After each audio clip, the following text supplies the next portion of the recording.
Good morning students. देखिए आज आपका सेकंड चैप्टर है class 8 SST chapter number history का है आपका ये। From the trade to the territory means the company established power.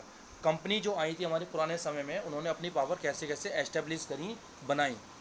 देखिए पहला क्वेश्चन दे रखा है आपके एनसीईआरटी क्वेश्चन है, पेज नंबर एनसीईआरटी बुक में 24 में मिल जाएगा।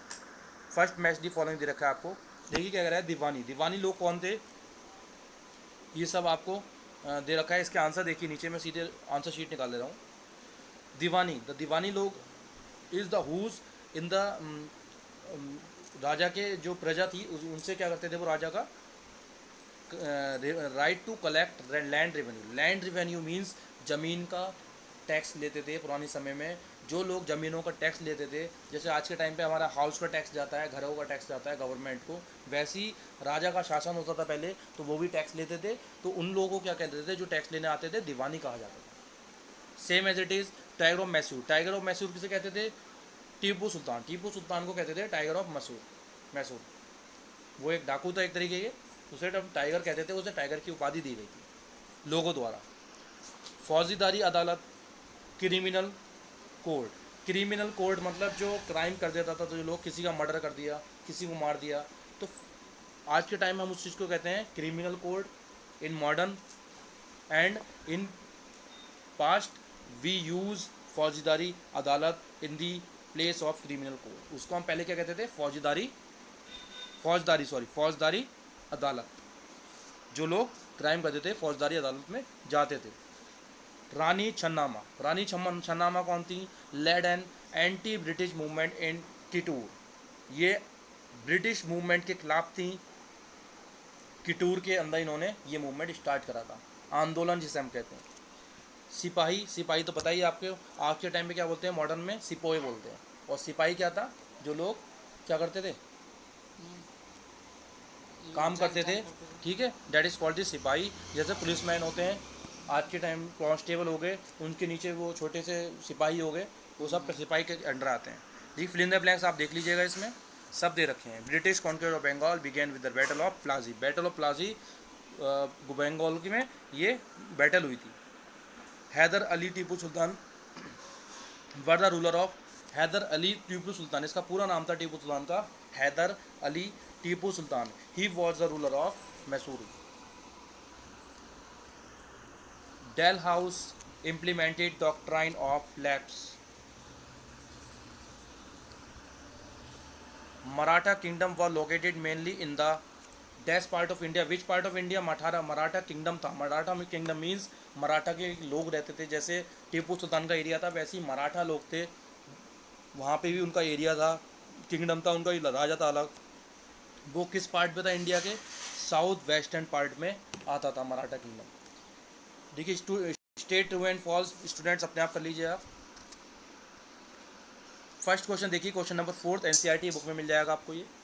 What attract European trading companies to India means क्या हुआ था, what attracted European trading companies to India. Trading मतलब जो व्यापार करने वाली कंपनियां थी इंडिया के अंदर। ब्रिटिश क्यों आए थे, ब्रिटिश का मेन मोटिव ये था कि वो व्यापार करें, इंडिया से बिजनेस करें और चले जाएं। मगर इंडिया में ज़्यादा अच्छा उनका बिजनेस होने लगा, और इंडिया से क्या करें, वो ट्रेड करें, अपने कंट्री में जाके हायर रेट में बेच दें।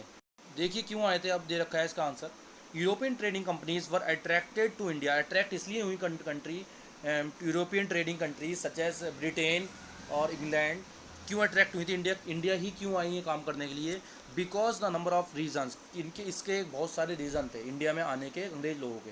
क्या रीज़न था, पहला, trading with India highly profitable and fruitful to the businessman in Europe. देखिए यूरोप से जो लोग आए थे, अंग्रेज आए थे बाहर के इंडिया के अंदर, उन्हें क्या लगा कि इंडिया से ट्रेड करना, इंडिया का रॉ मटेरियल लेके आना, इंडिया के अंदर बनाना चीज़ को बहुत ज़्यादा चीपली है, सस्ता है, और वो अपने यहाँ जाके जो बेचते थे अपने कंट्री में, और दूसरी कंट्रीज़ में बहुत ज़्यादा हायर रेट में बेचते थे, जिससे उन्हें बहुत ज़्यादा प्रॉफिट होता था। नेक्स्ट क्या उनका रीज़न था ट्रेड करने का, the European trading companies purchase goods at cheaper and sold them in European at the higher price. मैंने आपको पहले ही बता दिया है, वो सस्ते दाम में खरीदते तो भारी दाम में अपने देश में और भी देशों में एक्सपोर्ट कर देते थे। The fine qualities of cotton and silk produce in India had a big market in Europe. Means cotton and silk बहुत ज़्यादा इंडिया में पाया जाता था उस टाइम पे, और जो सबसे ज़्यादा फाइन क्वालिटी थी कॉटन, जो हम पहनते हैं आज के टाइम पे कपड़े, कॉटन के कपड़े पहन लिए, सूती जो होता है, और सिल्क जो होता है, साड़ियाँ बनती हैं इसकी, सिल्क की साड़ी आती हैं, तो ये सब इंडिया के अंदर बहुत अच्छे रेट में मिलता था, उसको सस्ते दाम में मिलता था, और वो इसका ट्रेड व्यापार करते थे कहाँ पे, मॉडिफाई करके कपड़े बनाकर अपने कंट्रीज़ में at higher prices, and they got higher prices in his or her country. Europe में कम था ना। Last point, Indian species spices, sorry spices, आपको पता ही है मसाले, हाँ। इंडिया के मसाले फेमस हैं, पेपर, क्लोव्स, लौंग, cardamom, cinnamon were in great demand in Europe. Means India के जितनी भी मसाले थे सभी बहुत ज़्यादा डिमांड थी कहाँ पर, यूरोप के अंदर, इसलिए वो इंडिया के क्या करते थे, पेड़ों से मसाले तोड़ के और अपनी खेती बाड़ी करवा के मसाले अपने देश में ले जाते थे, जिससे इन लोगों को बहुत ज़्यादा फ़ायदा मिलता था। नेक्स्ट क्वेश्चन देखिए students, fifth question, what was the areas of conflict between Bengal's Nawab and east India company. देखिए पहले क्या हुआ था, स्टूडेंट्स,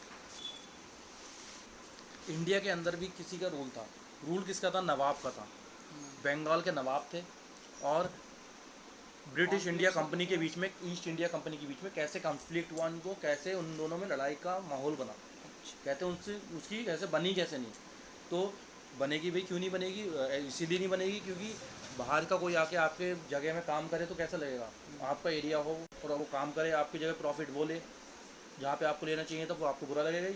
तो इसलिए बंगाल नवाब की किससे बहस हुई, कॉन्फ्लिक्ट हुई, मुठभेड़ हुई, किसके साथ, ईस्ट इंडिया कंपनी के साथ, ईस्ट इंडिया कंपनी जो आई थी बाहर से। In 18th century after death of Aurangzeb, 18th century के बाद जब औरंगजेब की डेथ हो गई थी, जो इंडिया के अंदर राजा था, बंगाल नवाब asserted their power and autonomy through the 18th century. The conflict between them, East India Company, intensified. देखिए पहले क्या होता था, ईस्ट इंडिया कंपनी किसके साथ मिलके चलती थी, राजाओं के साथ मिलके चलती थी इंडिया के, मगर बाद में जब उन्हें फ़ायदा होने लगा, प्रॉफिट होने लगा, तो उन्हें क्या लगा कि अब तो हम ही हैं सब कुछ, उनको अंदर लालच आ गया, तो उन्होंने क्या समझा कि इन राजाओं को कैसे करना, कैसे करके हटाया जाए, और राजाओं को हटा दिया था तो क्या हो गया था, हमारे देश पे कब्जा हो गया था। नेक्स्ट है, the nawab refuse to grant the company concession, demanded large tributes, denied in the right to mint coins, and stopped it from the extended its fortification. fortification means हो गया, देखिए नवाब ने क्या हुआ, जो बाहर की ईस्ट इंडिया कंपनीज थी उन्होंने नवाब लोगों को ख़रीदने की कोशिश करी, इंडिया के राजाओं को, क्यों कि कैसे भी करके इनको वश में करा जाए, और आगे जब इनके हमारे अंडर हो जाएंगे, वश में हो जाएंगे, तो क्या कर लेंगे, हम इन पर रूल कर देंगे। इसीलिए अंग्रेज क्या कर लिया, अंग्रेज़ों ने रूल कर दिया पूरे इंडिया को ऊपर, देखा होगा। Company they claim that the company was depriving the Bengal government huge revenue and also undermine their authorities, refusing to pay taxes, writing disrespectful letters and humiliating them their officials। Means क्या हुआ, जब भी नवाब ने देखा कि इतने सारे क्या कर रहे हैं, ये मेरी कंट्री में से, मेरे ही एरिया में से इतना सारा प्रॉफिट लेकर जा रहे हैं, तो क्यों ना इनसे टैक्स लिया जाए, भाई टैक्स तो देना बनता ही है, कहाँ से, जहाँ से भी काम करोगे आप, मैं अगर आपके यहाँ आके भी, अगर मैं आपकी ज़मीन छान पे है या और कहीं रेते का काम है, तो मैं आप मुझसे पैसे लोगे ऑब्वियसली, और सरकार भी लेगी जैसे लेती है सरकार। तो इसलिए जो उस टाइम का नवाब था, बंगाल नवाब था, उसने क्या कहा कि ईस्ट इंडिया कंपनी को वो करा कि वार्न करा कि हमें टैक्स चाहिए इसका, जब आप हमारे देश से काम कर लेके जा रहे हो मेरे एरिए से। तो क्या हुआ, ईस्ट इंडिया कंपनी ने उनको लेटर लिखना स्टार्ट कर दिए, जो क्वेश्चन में दे रखा है, लेटर डिसरेस्पेक्टफुल, मतलब कि वो गाली गलौच में उतरे आए अंग्रेज किसको, और ह्यूमिलेटिंग, मतलब उनका नेचर ऐसा हो गया अंग्रेज़ों का कि वो राजा को मारेंगे ऐसे ही। तो वो लेटर लिखा उन्होंने, गलत तरीके से लेटर लिखा कि हमारा शोषण करा जा रहा है, ज़बरदस्ती हमसे टैक्स लिया जा रहा है, अंग्रेज़ द्वारा लिखा गया, जो पहले रूल ओवर करते थे, जो भी हमारा न्यायपालिका जो भी थी। On the other hand, company declared its trade was getting ruined because unjust demand for the local officials. It believed that trade could only flourish if duties were removed. To expand trade, it want to enlarge its settlements, buy up villages and rebuild its forts. Means क्या कराया जाए कि आज दूसरी तरफ क्या हो रहा था, उन्होंने डिक्लेयर कर दिया गया था, क्या डिक्लेयर कर दिया गया था, उनकी डिमांड को उसने क्या कर दिया था, जो नवाब था उसने खारिज कर दिया गया था, खारिज कर दिया गया था ब्रिटिश लोगों की डिमांड को, कि ब्रिटिश लोग क्या चाह रहे थे कि उनसे टैक्स कम लिया जाए, मगर नवाब ने क्या कहा कि नहीं, टैक्स कम नहीं होगा, खारिज कर दिया उनकी लेटर को। और जो गलत तरीके से उनके मिसबिहेविंग था टूवर्ड्स दी नवाब, किसका, यूरोपियन कंट्रीज़ के लोगों का, तो उसने क्या कहा, नहीं ऐसा नहीं होगा, अब मेरी चलेगी। तो इसलिए अंग्रेज़ों को क्या हो गया, बहुत ज़्यादा गुस्सा आ गया, और वो अंग्रेज़ क्या कर रहे थे, और लेटर लिख रहे थे, लेटर में क्या लिख रहे थे, हमें नुकसान हो गया, हमने लोन वो कर रखा है, हमने ये कर रखा है, हम घाटे में चल रहे हैं, इस टाइप से उन्होंने लेटर लिखे। तो नवाब ने उनकी एक भी नहीं सुनी, जिस कारण उनकी कन्फ्लिक्ट हो गई between nawab and the European countries East India Company. Next देखिए students, how did assumptions of Diwani benefit the East India Company. Means क्या क्या, देखिए स्टूडेंट्स क्वेश्चन कह रहा है कि क्या क्या दीवानी के द्वारा जो काम करा गए टैक्सेस लिए गए लैंड के ऊपर, रेवेन्यू लिए गए, तो उसने ईस्ट इंडिया कंपनी को कैसे प्रॉफिट पहुंचाया, उसने कैसे उन्हें फ़ायदा दिया। ईस्ट इंडिया कंपनी जो कि हमारे देश में बाहर से लोग आए हुए थे। तो Diwani right to East India Company benefit in separate, उसने कई तरीके से उनकी मदद करी, हम मदद भी कह सकते हैं, फ़ायदा पहुँचाना, किसी का मदद करना, हेल्प करना।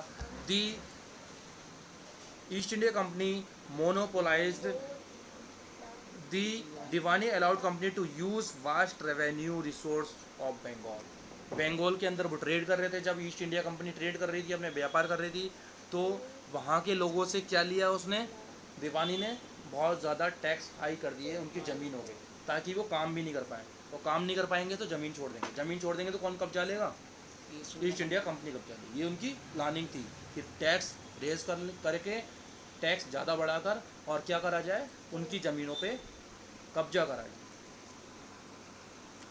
And the East India Company monopolize trade and began direct plunder of India's wealth.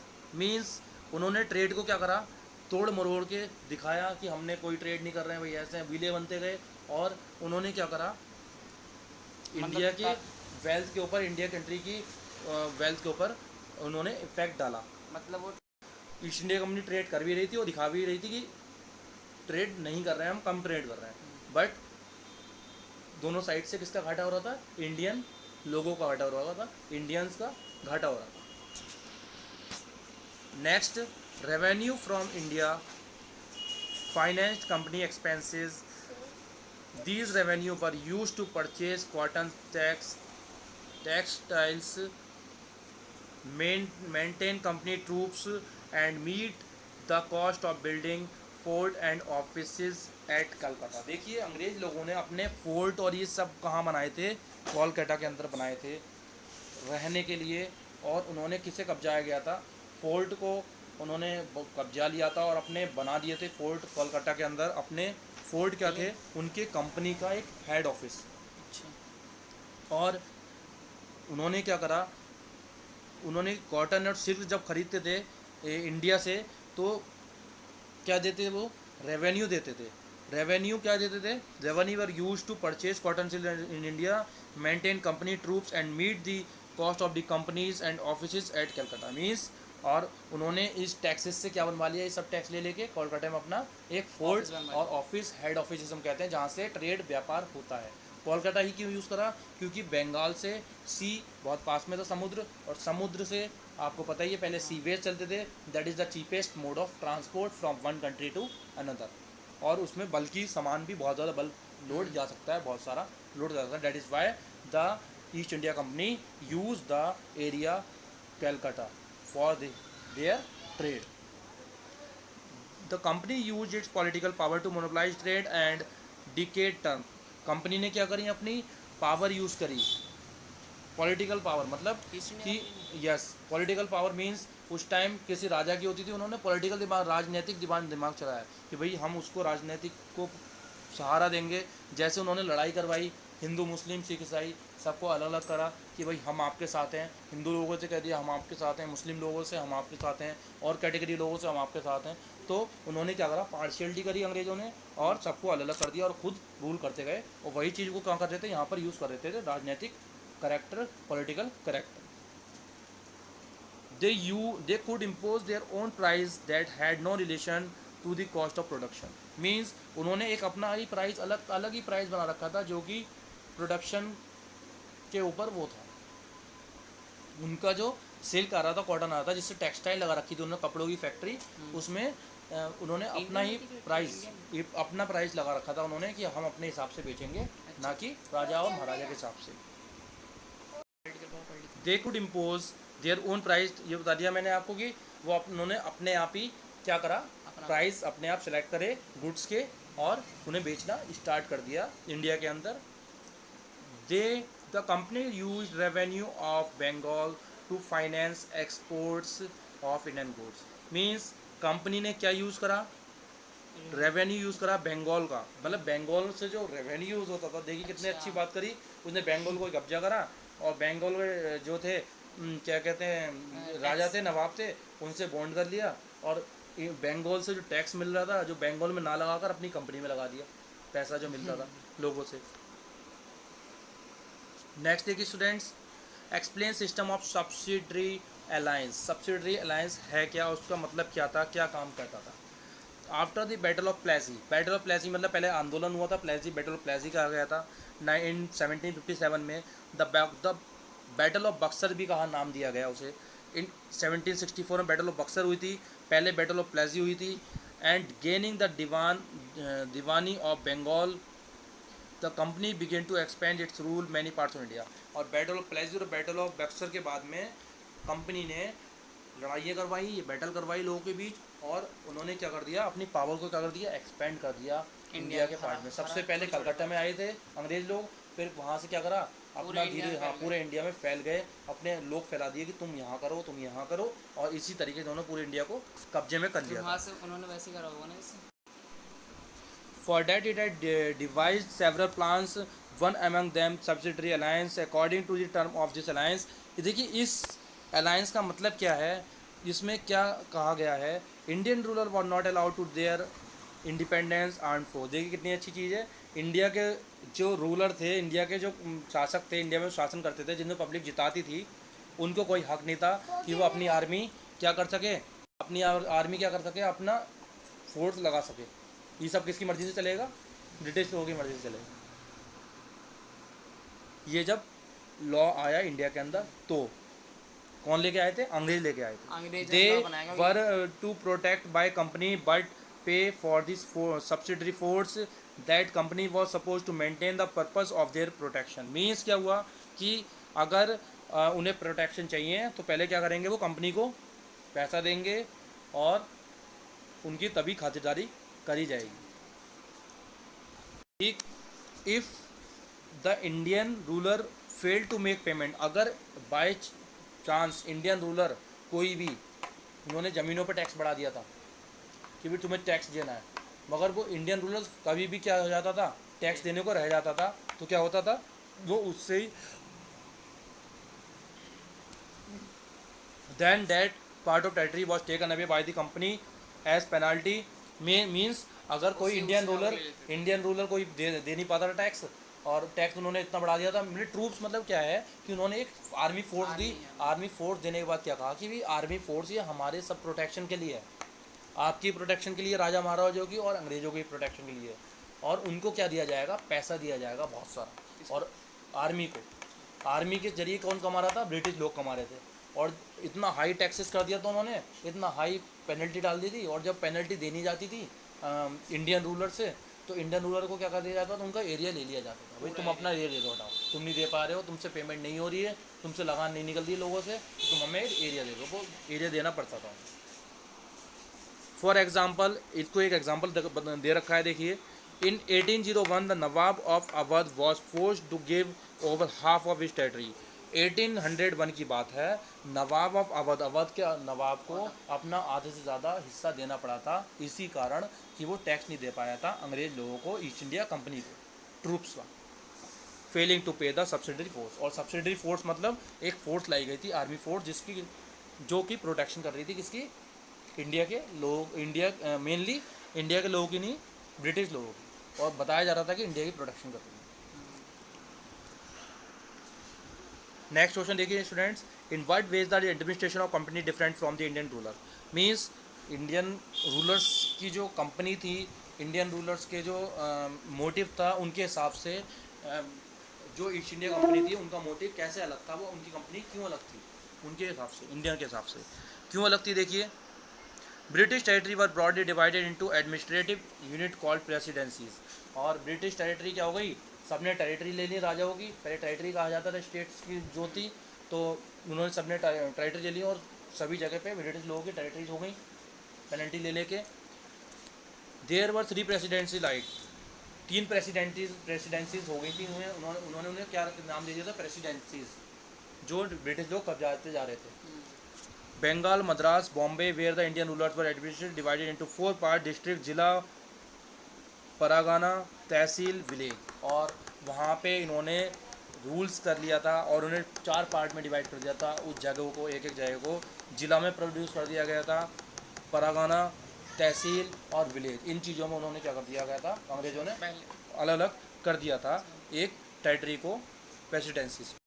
Each administrative rule by governor, जो भी एडमिनिस्ट्रेटिव यूनिट थी, जो भी एरिया थे, किसके द्वारा गवर्न करे जाते थे, गवर्नर के द्वारा। गवर्नर कौन था उस टाइम, ब्रिटिश था governor, first governor of India, आपको पता ही है, ब्रिटिश गवर्नर थे हमारे।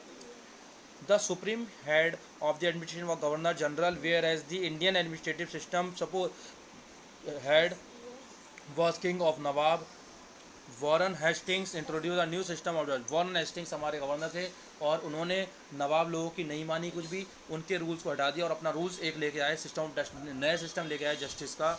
Each district we have two courts, क्या लेके आए कि हर एक डिस्ट्रिक्ट की 2 कोर्ट होंगी, एक सिविल कोर्ट होगी, एक क्रिमिनल कोर्ट होगी, एक ज़मीनों की कोर्ट होगी अलग और एक क्रिमिनल जो क्राइम करते हैं उनकी अलग कोर्ट है। आज के टाइम पे ये कहते हैं कि क्रिमिनल कोर्ट में केस गया है या सिविल कोर्ट में केस गया है, मामला किस चीज़ का है, मर्डर का मामला है या सिंपल ज़मीनों का मामला है, तो सिविल और क्रिमिनल ये कहलाता है। तो वॉरेन हेस्टिंग ने क्या करा, इस चीज़ को बदल दिया रूल्स को। The Europe district collector presided over civil courts. European district collector जो थे वो सिविल कोर्ट के ऊपर वो थे, प्रिसाइड्स थे।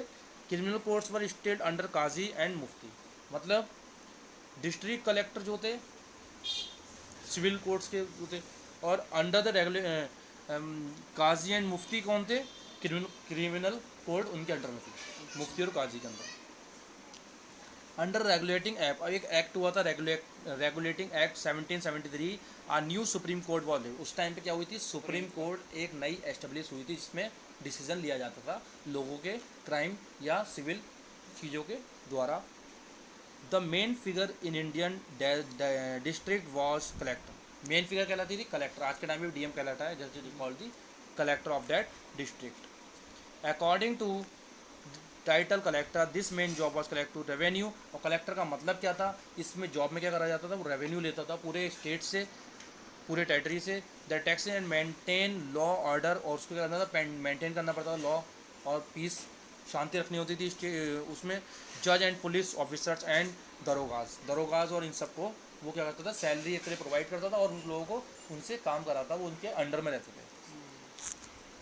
Describe the change that occurred in the composition of the company army.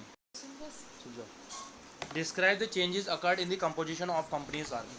Means क्या क्या चेंजेस आया आर्मी जब आर्मी के कंपनी के आर्मी को चेंज करा गया, क्या क्या चेंज करा गया अंग्रेजों द्वारा।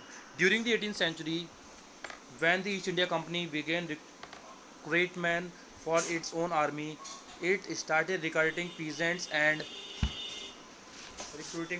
and began training them as professional soldiers.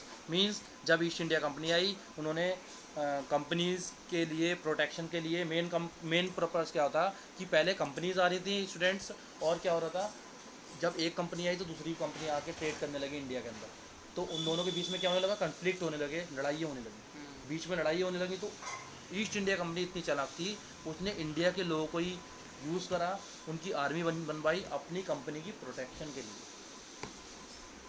उन्हें ट्रेन करने लगे तो ताकि और उन्होंने क्या नाम दिया कि हम किसकी प्रोटेक्शन कर रहे हैं, इंडिया की प्रोटेक्शन कर रहे हैं, बट प्रोटेक्शन मेनली किसकी थी, उनकी अपनी थी।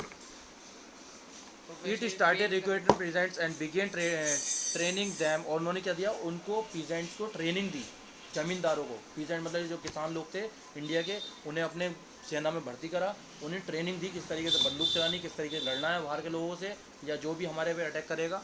Like Mughals army, company army also was equal to cavalry and infantry regiments, with the cavalry dominating the army. However, warfare technologies changed during the 19th century, and cavalry requirements of the company's army declined, as the soldier had to be armed muskets and matchlocks.